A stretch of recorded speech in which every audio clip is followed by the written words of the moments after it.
Hail, hail, the Celts are here, and we've just lost 3-1 to Hearts away at Tynecastle in the third match in this little 7 game, little mini-series, this little spell that we dubbed on the channel 7 must-win games. This is the second out of those 3 games that we have outright lost. 2 of them, of course, being in the league with Dundee last week. And this was a game that was built up a lot more. This is a game that everyone coming into it, they felt like the whole of Scottish football ground to a halt to watch this one, because Hearts, as the title contenders elect, hosting Celtic, who had been stuttering, had been really struggling to get into gear at any point in this season, fresh off the back of a brand new injury crisis to compound on top of all the other deficiencies and shortcomings that the squad has had so far this season. And this was definitely going to be a 6-pointer when it comes to the title race, make no mistake about it. In the preview on the channel, I mentioned how I expected this one to be a real throwback game, and really, I don't know about you guys, but the energy I've been feeling and kind of having to wrestle with all the way coming into this game, the clock's going backwards, which made it felt like an even longer wait for the game to kick off. The build-up, the whole match itself, it really had that tense, nervous energy of a derby match, a must-win derby match, a derby match from yesteryear, from the first incarnation of Rangers, when, this type of scenario with us versus them wasn't particularly uncommon. And, we've all been there, it would depend on your age, enough times to know that these gaps can be, can be breached, can be bridged. Tynecastle was in full voice, and having an opponent, having a title contender elect, as I've just kind of mentioned them there before, that are in the ascendancy, are in a good space and are moving on, was not an opponent type that I would say Brendan Rodgers or any of the Celtic players have ever came up against before. This game gave us some massive tests, but I think one thing is absolutely clear, and I want to have this in the intro for anyone watching this, Celtic fan or otherwise, but today is a line in the sand, and mark my words, from today onwards, Scottish football will never be the same. The gap, the improvement, the situation, everything Hearts have managed to achieve with having a well-rounded and well-established recruitment policy and the whole network that goes around that, to be in the situation they're in right now is incredible. And I think you're going to find a lot of people waking up to the fact that Scottish football is actually a pretty cheap game to get into. And if you have your ducks in a row, and Jamestown and Bloom, they're obviously very great at what they do, and they've got a good track record of success of doing that on a budget with less fancied teams to bring teams up leagues and put them into a brand new position where they've never been from. But there is plenty of people around world football that do this type of thing with club networks or even on an individual consultancy basis that will definitely be raising an eyebrow at this one and thinking, do you know what, if we did something similar in Dundee, I know Hibs have got a bit of a link up with Bournemouth or whatever, yada yada, we've seen some stuff with Aberdeen, but I genuinely think this is a huge test case for anyone that could think that,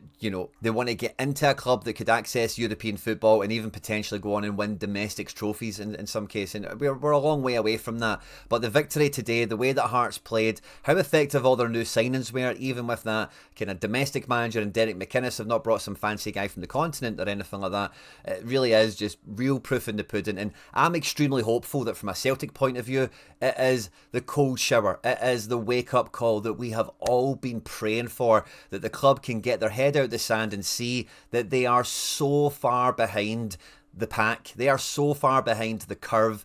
There's been a whole industrial revolution around football, and Celtic have just been totally asleep at the wheel for it. In the video today, we'll be mainly breaking down the game, but we will be chatting about some of the domino effects, the consequences that the match has. We've got Falkirk right around the corner, as well as a derby match in the Cup next weekend, and all the usual stuff, yada yada. But at any point in the video, if you do laugh, you learn, you cry, you like something or whatever, please do like and subscribe to the channel for more content like this. Get into the comment section on this one, and you know what the comment section on these videos is for. It's for grieving, in this case, I suppose. Where do you put the culpability? The board, the players, the manager, there's a whole lot of stuff going into it. Even Neil Lennon's comments in the match, like the Sky Sports coverage, it was just dumbfoundingly crazy listening to him talking, and then seeing the match, how it unfolded. He has become the embodiment of a shill, and if you don't know what a shill is, feel free to go and look it up there, but he is just flying in the face of reality and living in this little scenario where obviously you can imagine, and when you listen to Lennon in that Sky Sports coverage today, you can very easily imagine you know, the words that are coming out of his mouth have came from someone else he has been in conversation with in the past. That's how I see it, that's how I hear it. Maybe I'm wrong, but that's certainly how it comes across. And, you know, we'll get into it as we go through the match because of some of his comments relate to players and tactics and whatever. But yeah, let's just get stuck straight into this one. Because one of the big questions coming into this game, and we spoke about it at length in the preview, was what was going to happen at centre-back and right-back. I could not imagine that Brendan was going to play Murray and Donovan for the obvious reason of both of them being quite green behind the gills, you know, being, relative rookies, novices, and this is a huge game, a massive game. And in comparison to Murray and Donovan, we have two counterparts in the like of Trusty and Ralston that at a much higher level, you know, they've just got everything about them, a bit more to come into this game and offer a little bit more experience. And I don't want to make this about the young boys and make it about, you know, particularly Murray, because he is involved and probably culpable for all 3 goals.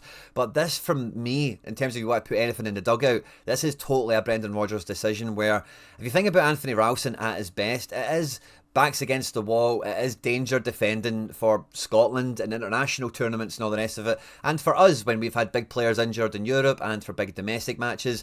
Yeah, he's not going to always like fly down the wing and put balls into the box and all the rest of it. Donovan had a wee chance to do that once or twice in this game, didn't look too bad in that regard.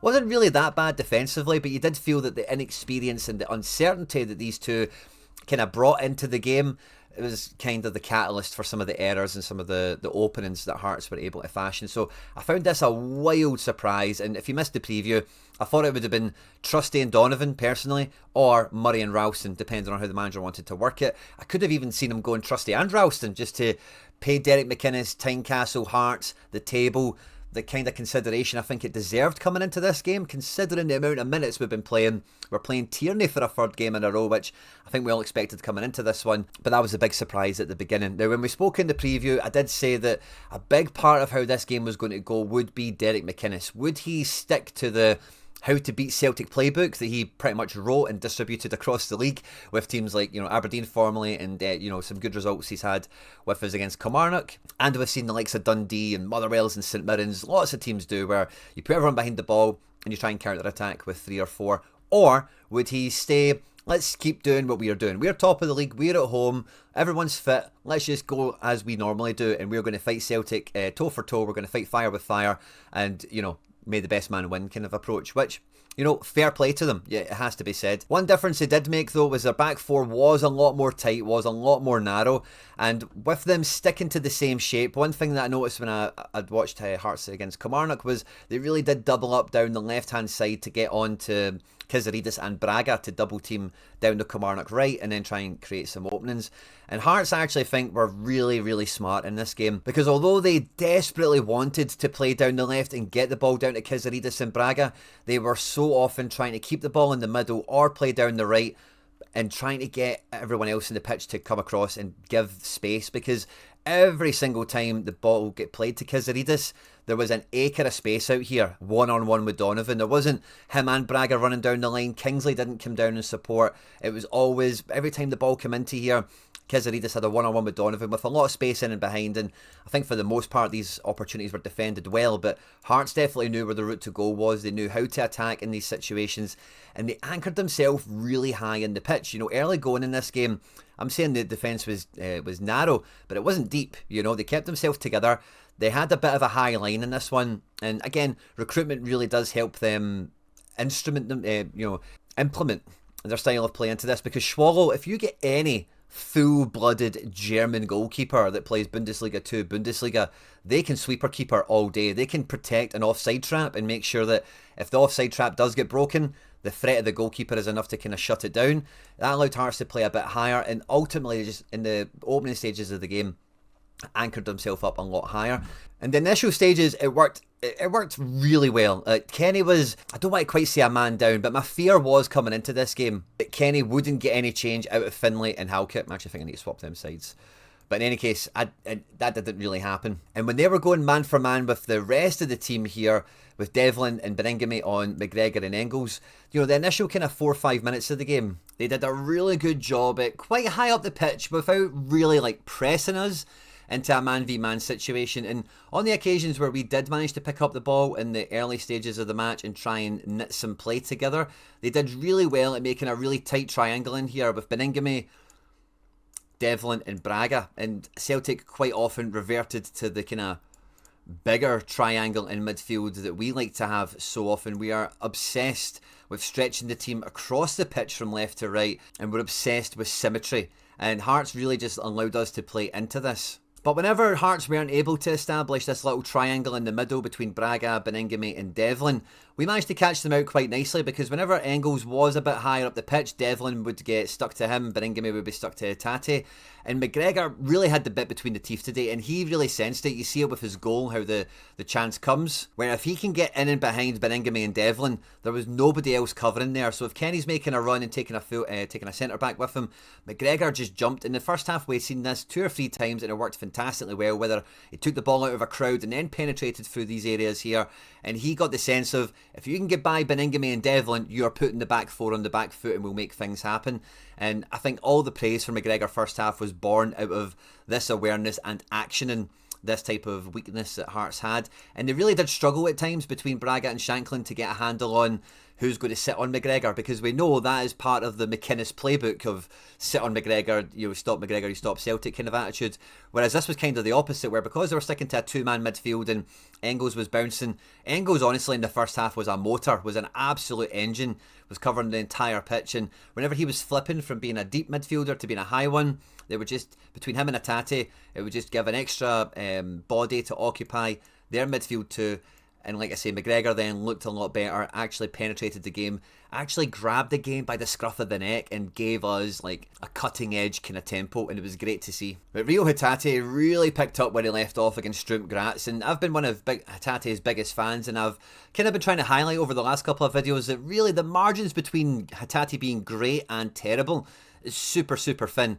But his care, he just does not look after the ball, so much so that in this game, every ball he played was too hard or too soft. Like, nothing was Goldilocks with Rio Hatate today.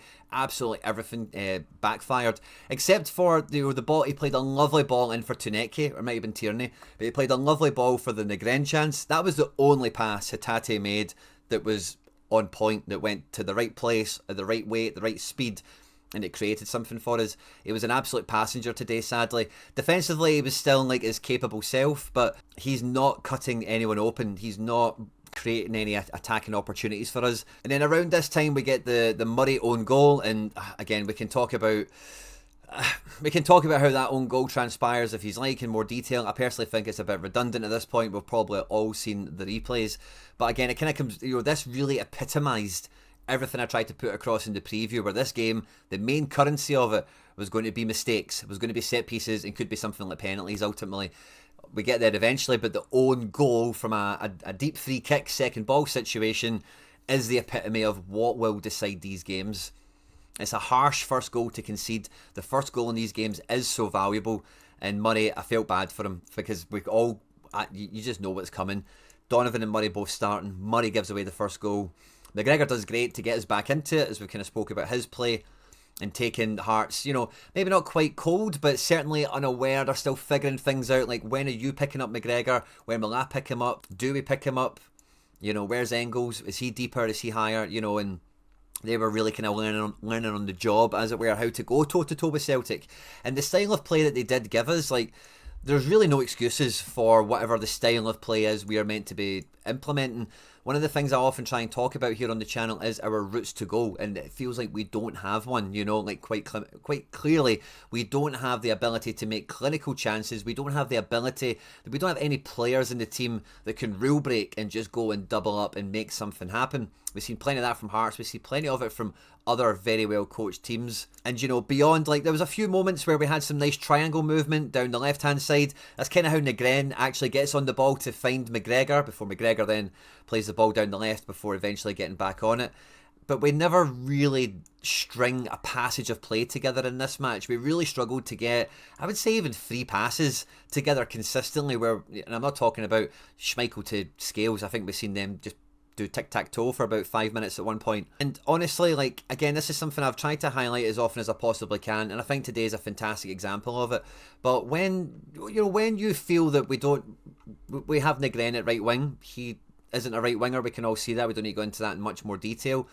Why not just cheat? Why not just tell him to come all the way inside and overload in these areas here, give Kenny that extra support? You know Hatate is going to be up here anyway, and then with McGregor and Engels, just really push the envelope here. Yes, it does leave you open to a counter-attack if Kingsley was going to bomb down the left. He didn't do that all game. And it actually meant Negren defensively, except for like the Kizaridis goal, doesn't ever really come into the equation in the entire match because this boy Kingsley wasn't doing anything. And again, I dare say if Negren was tucking all the way in, the domino effect of how they're going to try and defend that means that he's not really going to take the initiative to probably attack this space. Maybe it gives him more space to drop deep and then attack, fine. But if you're going to tweak him, you're tweaking somebody else as well. Maybe Engels has then got his radar on for if the ball goes out there, you're the first one to it kind of idea. You make adjustments for it.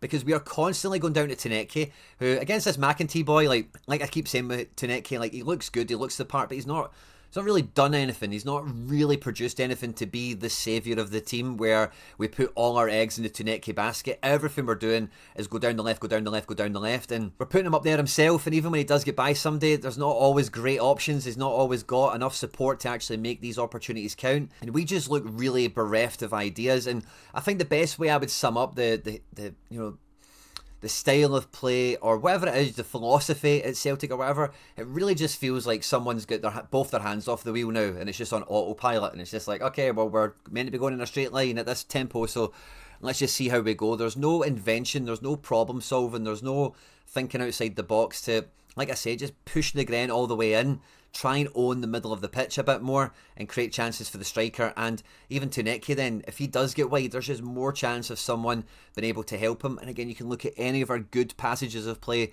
especially the ones we've covered here on the channel for maybe the last month or so.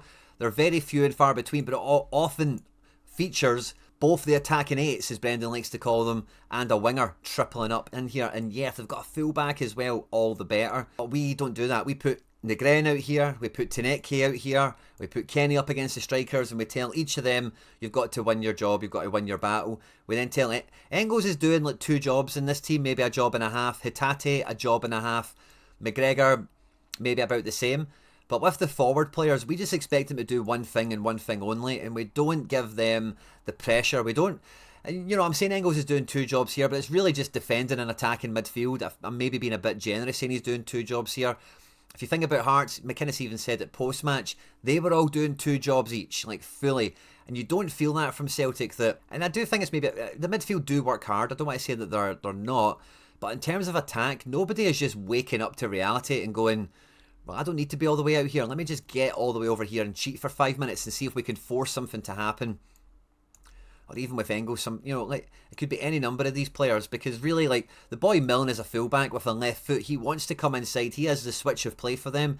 He's not really going to be giving Tierney too much hassle, and that's not really the way the game went. And as you can see, with the way they pressed with a 3 at times, and they basically played 4-3-3 with all these guys kind of half behind the ball, but Beningame, Devlin and Milne ready to jump, and they had these 3 guys trying to live between the lines of defence and midfield when we were trying to play out from the back. There was plenty of space for us to play into, but we're so far apart that as soon as one person gets the ball, they've got Hearts players all doing 2 jobs that are going to close them down and make it difficult. They've got a defence that can push up, they've got a goalkeeper that will cover them doing that, and if they win the ball over quickly, they know where their exit is, they know where their target man is going to be, and they know the 2 or 3 ways that they're going to try and score a goal. If we get the ball, it's let's just try and work it out. Let's just try and play it down wide and cut it back. That is legitimately it. There is no other passage of play. There's no point where Engels, McGregor and Hatate get together in the middle of the pitch and go, right, between the 3 of us, we are going to get on the ball and we are going to carve them open. We're going to suck them into tight spaces.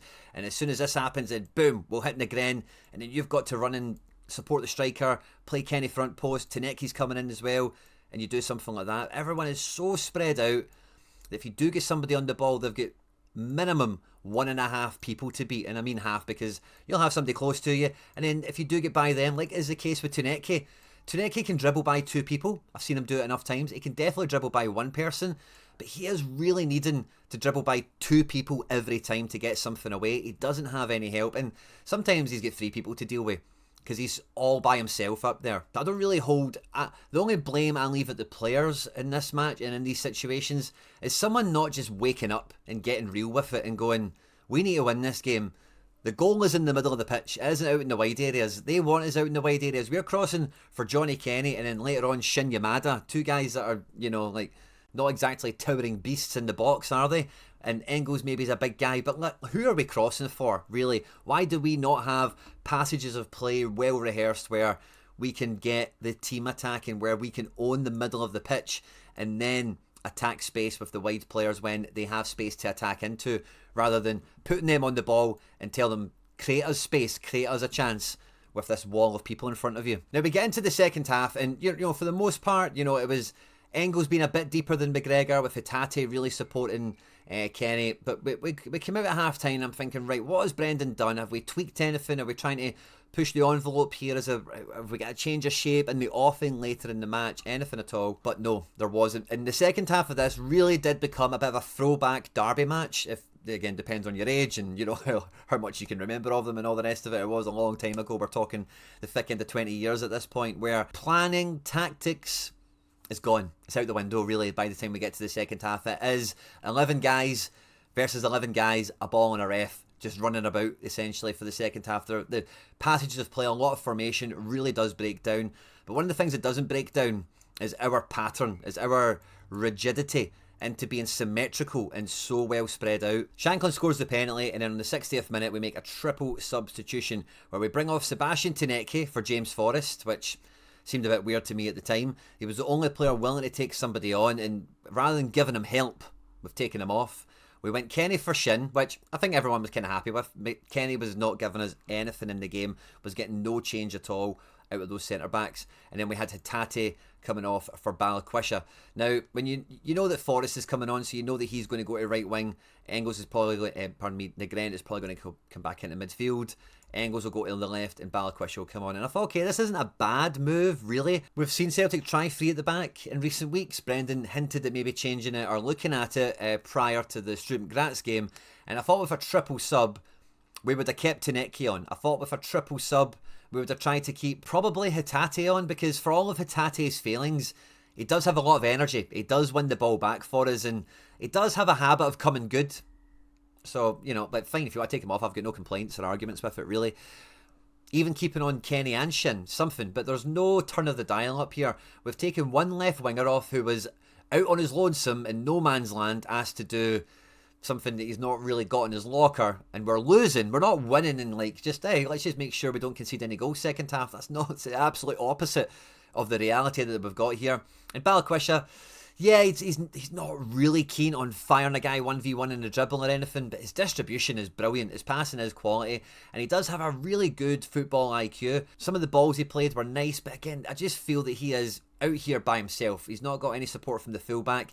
In the midfield, if he does have Engels out here with him, cool. Between the two of them, they maybe fashion a bit of space, but then we're sending it into Shin, who I can't tell who's stronger between Shin and Kenny after today, to be honest with you. I think today was actually a good test to see both of them against 2 really strong centre-backs. But although Finlay and Halkett are definitely up there as being probably the best centre-back partnership, outside of Celtic, you would say, probably, in the league, they're not like light years above the next best centre-backs in the division. They're good and everything, but they're not like a huge step up in trip. So seeing Shin and Kenny, sadly, really come up short and look inept against them, it did sadden me. I did think Shin looked distinctly weak in this one. He does have a good tenacity. He found himself in one good position and it didn't quite come off for him. We've seen that from him in the past. But how Brendan at this point hasn't kept on Teneke and even taken off Donovan. Do the 3 at the back. You've got Forrest on the left if you want. You've got Forrest on the right, Teneke on the left. Sure, if you want to bring the Gren in the middle, fine, but then you also get Balikwisha in here, maybe tell Engels to chill out a wee bit. You get a little bit of this box thing that I've been chatting about for a while that we could do. You then try and control the middle ground a bit more. Forrest is out here for whatever that's worth, but we're focusing everything down the left, because that's what we want to do. And we could have done this for a little while longer, and then you've got other substitutions. You could have brought on Sriracha, you could have brought on Ralston for somebody, you could have went to a back 4. You could do that later on with the other substitutions you've got. So I thought not turning up the ante in this game was a real bad error, and it really does make me question the coaching department. Now, the reason I say coaching department as well is Brendan said something, I forget what bloody press conference it was, but it was very recently. Somebody asked him a question about getting more out of a player or something, or maybe the young players coming through, and he said, that's something I'll have my coaches working on. And I really do feel there's a abandonment of responsibility here. Like, who is running the team? There's no tactics being deployed here. It feels like all the players are getting coached to do is fitness and possession drills.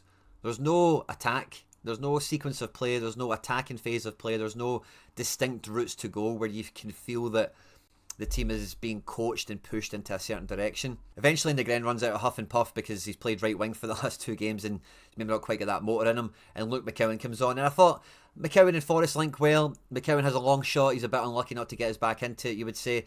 But again, like, everyone is just so isolated. Everyone is just so far apart, and it just feels that, again, Hearts have just got an easy job of shutting us down, killing off passing lanes, and if they turn the ball over, they're a constant threat because we're already losing. And the way they were able to make substitutions, I'm not going to walk through them all, but Kizaridis comes off for a go, Magnussen comes on for Braga, and then Elton Kabungu, who was one of the best players in the SPFL last season, comes off, or in a way, comes off the bench for Shankland at the end. Hearts' bench is unlike any other bench of any other would-be title contender Aberdeen's and whoever else you want to name over the years has ever had. That is one of the distinct differences of this Hearts team, is the bench has difference makers on it.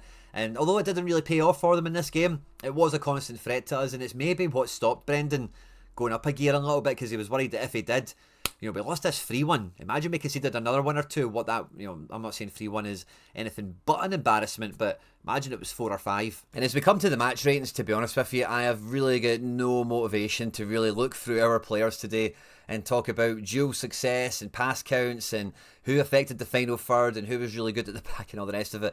I think these really do paint their own picture. Dane Murray comes out this conceding a penalty and giving away an OG, but to be fair to him, considering that, he did actually put up a pretty decent defensive performance. He made 8 effective clearances, made 2 blocks in this game. In the first half, he didn't lose a duel. He lost 2 duels in the second half. He made 2 interceptions. And his pass count is pretty solid. He'd missed 14 passes. It's maybe a little bit of the occasion and the negative decisive actions that he's caused here that have went against him, maybe creeping into his game. But I really do think he was the wrong choice for today. There's no getting away from it. McGregor is the only one that really should be highlighted in green here. He got his goal, and I think particularly the first half, his performance was really good. It was exactly what we want from a guy like this in a game like this. But if we didn't get enough of it second half, and I don't really feel that he had enough support around him anyway. He won a tackle in this game, he got a block, he won 5 duels, only lost 3, so that was good. 3 interceptions as well. He was feisty today. Passing, we had 44 passes, which is an extremely low Callum McGregor pass count. 44 passes in 90 minutes is incredible. Only 10 of them in the final third, and he missed 9 of them. He normally misses like 9 over 120 passes or something. That's incredible. 1 shot on goal, he won 2 dribbles, went through the middle of the pitch, penetrated. We love to see that, and he got 3 balls into the box. A decent shift from the captain, although not quite a match-winning one in itself, all by himself. Tierney gets an assist, so he just about gets out with a guaranteed 60 out of 100 by virtue of the positive decisive action. Defensively, he blocked across, he made 7 effective clearances. He won 3 duels, having lost 6, so didn't really get the better of his man today. Made 1 interception. Very similar pass count to McGregor with 39. And he played 2 balls into the box. And yeah, beyond that, I'm not really motivated to look into too many other players. I don't think anyone really stood up in any way, shape or form. And if you look at the bench, again, nobody really done much to write home about. Hearts, again, I'm not really going to look at their statistics, but just looking at the way the team is finished there, kind of tells you everything you need to know. Like the midfield duo worked very well together. The front players took their chances and got their goals when they came. But the defence, it was all about clearing balls. It was all about, giving away smart free kicks when they could and things like that. And that's not to demean Hearts or anything like that. I think their play was quite clever of just skipping out midfield and going into attack. Nothing wrong with that at all. We really struggled to cope with it. But you can see they've not completed that many successful actions for winning a 3-1 game outside of Beningame and Devlin. The rest of the team are very much not really massive contributors. And as we look at the Celtic squad as it sits right now, thinking ahead to Falkirk midweek and in the Derby semi-final next weekend, there is question marks everywhere. Daizen Maeda was not available for this one. I've kind of said what I think about this one. I'm not really going to mention it again. I don't think we'll see him play against Falkirk at all. But really, what do you do with this team? Do you bring Callum Osmond maybe back into the frame? But surely between one of these three strikers, like one of them. I personally think Brendan's going to stick with Kenny, because Kenny is registered for the Europa League, and whether we like it or not, as long as Iheanacho is unavailable, Kenny is our only recognised Europa League striker, and that's something that Brendan is going to be mindful of, trying to get a tune out of Kenny, really trying to get him up to speed. I think sadly from what we've seen in the Hearts game today, it really does highlight how big of a mountain he's got to climb. We all hope he can do it, of course, but it doesn't fill you with confidence at this stage, does it? And between right backs, like, I think we're all here for Kobe Donovan development and him getting a chance and all the rest of it, but this wasn't really the game for him. I didn't feel. Murray, will he take him out of the team after this? It's hard to say, actually. I could see him keeping Murray in to like stand by him and to, you know, like see if he can get some growth out of him in that way. But again, does he bring in Simpson Pussy? Does he bring in Trusty? It'll be really interesting to see, because it feels like Murray played for the right foot, left foot dynamic. So if that's the case, if that's why he's keeping Trusty out, then surely that's a reason Simpson Pussy could come in against Falkirk. So maybe one to watch for. I do expect Tierney not to play against Falkirk, but really, like, the manager, we've spoke about playing free at the back. We've did it in some videos recently. I don't want to go into it in too much detail, but the manager clearly has a deficiency in attack. There's clearly a deficiency in the right wing area. So we need to just forget symmetry. We need to forget formations. We need to forget the little crap possession drills that you do every single day, and actually just go back to, this is the team that we have against the team that we are playing against today. Where is their weaknesses, and how do we double up our strengths in those areas to score goals? Because we do not do anything close to that right now. A box midfield is, I'll be saying it until something happens to change things, you know, whether a player standing up and the 4-3-3 that we've been playing and making it work again somehow, or whatever else, further injuries, January, blah, blah, blah. Lots of stuff could happen, but I just think that's the best way to get the most out of this team, is get all the quality midfielders into the middle of the pitch and then increase the volume of shots. And with the way we play domestically and really in Europe as well, like free at the back, it's really not something we should be faced with. But looking at the squad, we are missing goals. There's no two ways about it, and it is evident. It is piling up, and it is unavoidable at this point. I did a video, I'll link it on screen now, talking about how big the January window is going to be, and if we get to January behind Hearts, which now I think it's probably a guarantee that we will be behind Hearts by the time we get to January, how much pressure is on the board? How big of a January window do we need? How much money should we and will we be spending? Or will we not? But we just keep being blind to this and just keep charging on. Leave your thoughts and feelings about all of this in the comment section down below. If you haven't done so already, please do like and subscribe for more content like this. The next video will be out on the channel will be a preview for the Falkirk game. Thanks for tuning in. Hail, hail, and Moon the Hoops.